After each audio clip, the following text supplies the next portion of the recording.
Welcome back to Agile Coffee Podcast's Espresso Shots. My name is Vic Bonacci. I'm the host of the Agile Coffee Podcast. And by the way, I'm also a certified Scrum trainer. Someone told me I should be talking about that a little bit more. That's not the point of these videos. It's really to show you the power of conversations, in particular the lean coffee conversations that I've had over the last 6 or 7 years with people who've shown up and wanted to participate. So instead of letting you hear the whole podcast, which you can still certainly do by going online to agilecoffee.com/podcasts, instead I'm going to share with you just a taste of a conversation that we had in the past, one of the classic brews, I like to say. So I'm going to spin the wheel, give you my 2 cents, kick off the conversation, then we'll listen to the gang's original recording of it. And I'd ask you also to participate by using the comments below and giving us your 2 cents. What do you think about the conversation? If you were sitting at the table with us, what would you have to say? Or perhaps ask? Let's go ahead and spin the wheel. You see, this is episode 10, so our board there, our wheel, only has 5 topics left.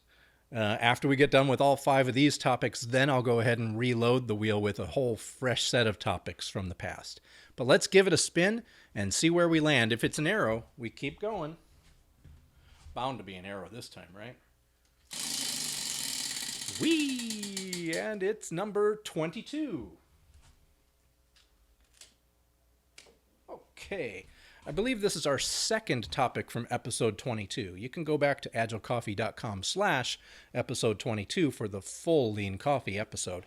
However, in this one, Dr. Dave asks, what's the value of Scrum to organizations?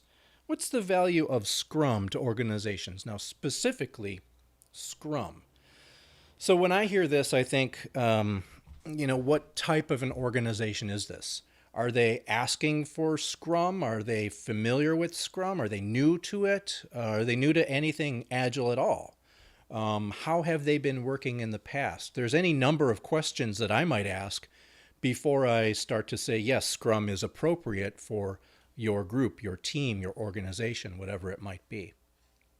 Back when we talked about this topic, this is episode 22, back in February of 2015, it was Dr. Dave who kicked it off and wanted to know also, not just what's the value, but does it even change people? Does using Scrum change the way that you work or change the way that you live your life? Now, again, I could easily say that for me, yes, Agile and Scrum have changed my life. They gave my off-camera work life a lot of focus, especially, whether it was working on my own kind of entrepreneurial endeavors or more specifically working with my teams. But I think that if I was to give any kind of one-word answer or short phrase answer as how has Agile changed my life, it's made me think about committing to something in the short term.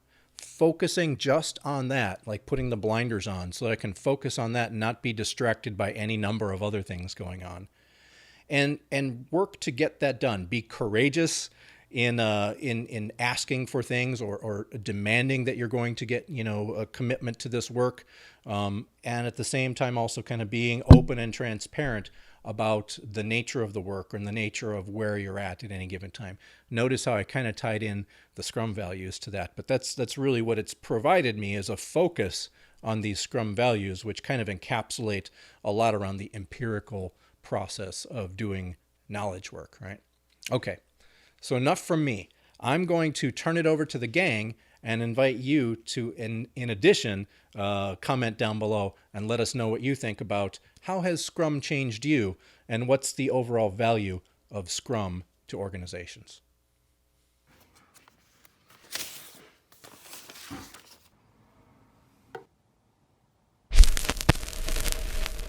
Dr. Dave, it's yours. How do you think practicing Agile and Lean changes people? Well, I've given this some thought and some research that I did in the fall at the Agile SoCal Open.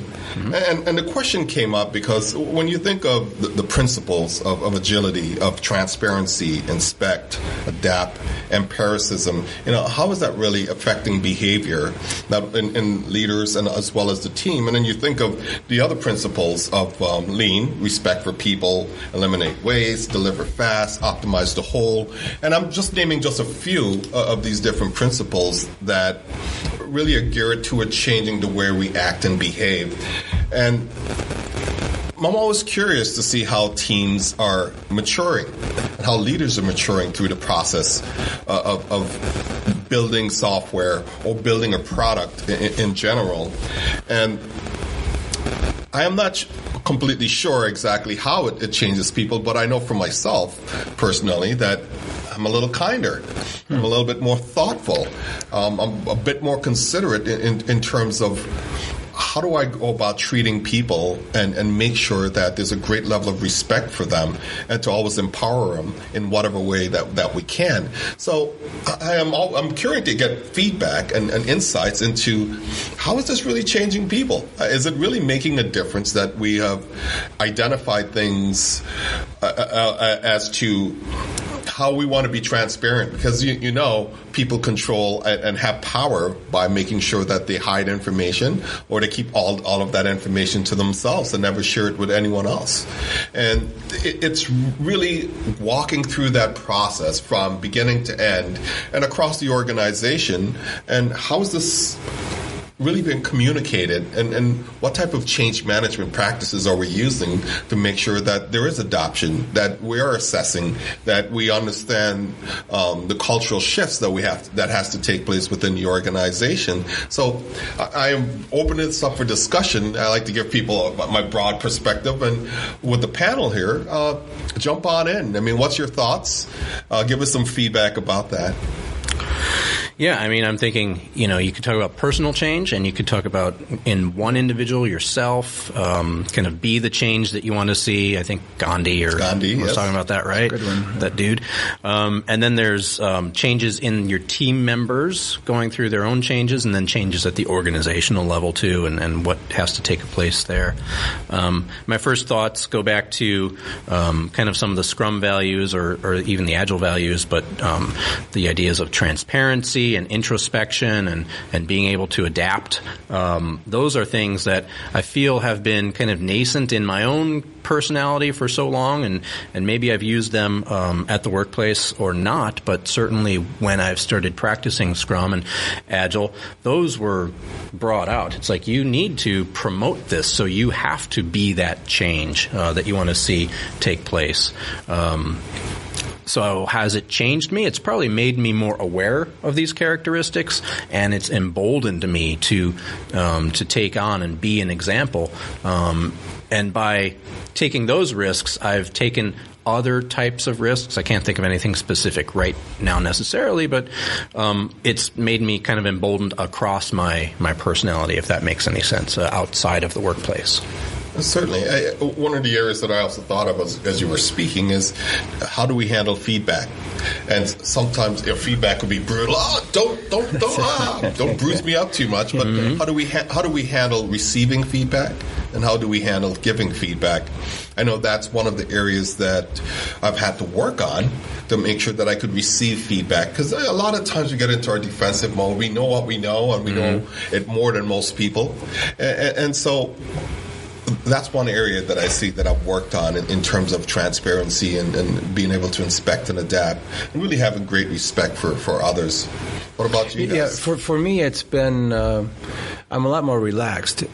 Having managed a lot of projects using a more traditional approach, it's your head on the block all the time, 24/7, lots of pressure. I don't mind the pressure. I kind of feed off of that sometimes. But the point is, you can't know everything, and there's no way of not making a mistake somewhere. And in a Scrum situation, I facilitate self-organization, and the team carries it. We just recently got a new QA lead, and it's been taking a little while, and he's getting used to the Scrum environment. But I told him that we fail or we succeed as a team. There's no one person here responsible for failing, and I think that was a revelation for him. It kind of summarizes my initial response to this question. It's made me more relaxed and given me even more confidence in self-organization and the power of teams. Yeah, that's my experience has been very similar. That in traditional coming from traditional project management environments, it's a very kind of a top-down kind of a thing. It's typically within some kind of a command and control structure. You are given marching orders to take the hill, and if you don't take the hill despite the casualties, there will be a new sergeant in your place next week who will. So yeah, changing that whole kind of a thing, and also like you said, changing the perspective that the team succeeds or fails together, that it's not all on one person. You're not looking at it. It's like, what are this person's individual performance scores? No, you look at the output of the team. So those are fundamental changes that I've taken, and I think that those were kind of maybe more innate in my personality, and that it probably all along would have suited me better than the traditional project management approach, and I'm just lucky I stumbled onto this. So. Yeah, I think so. I mean, I said that I've probably been taking more chances outside of that, and I think it's true. Like doing this podcast was one example, or other things I'm doing within the organization here. The next topic that we're coming up on is road mapping, and I took a lot of chances with the exercises. In that case, probably I wouldn't have taken those exercises had I not been exposed to like these types of values that you're talking about. Yeah, and just when you think of, I say the wisdom of team versus the wisdom of crowds, because we work in teams as being able to rely on others to help you to be successful, or the success is a shared reward for everyone who's participating. So I think that is important, of how it helps to change us in our thinking and our behaviors and our attitudes toward other people. Excellent. Is there any reading that you can point us to, research, whether it's yours or someone else's, that you've got on this? We can include it in the show notes if there's something. One place that you could find my research that I did last year is called The Value of Scrum to Organizations. It's located right now on Scrum Alliance. There's an article that I wrote for them which points to that research. And so it covers some of these concepts in there.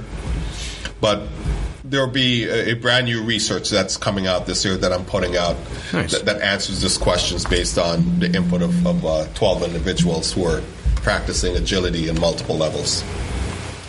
Awesome. Really great topic. Thanks, Dr. Dave. Thank you. So go to the show notes for a link to The Value of Scrum to Organizations by Dr. Dave Cornelius.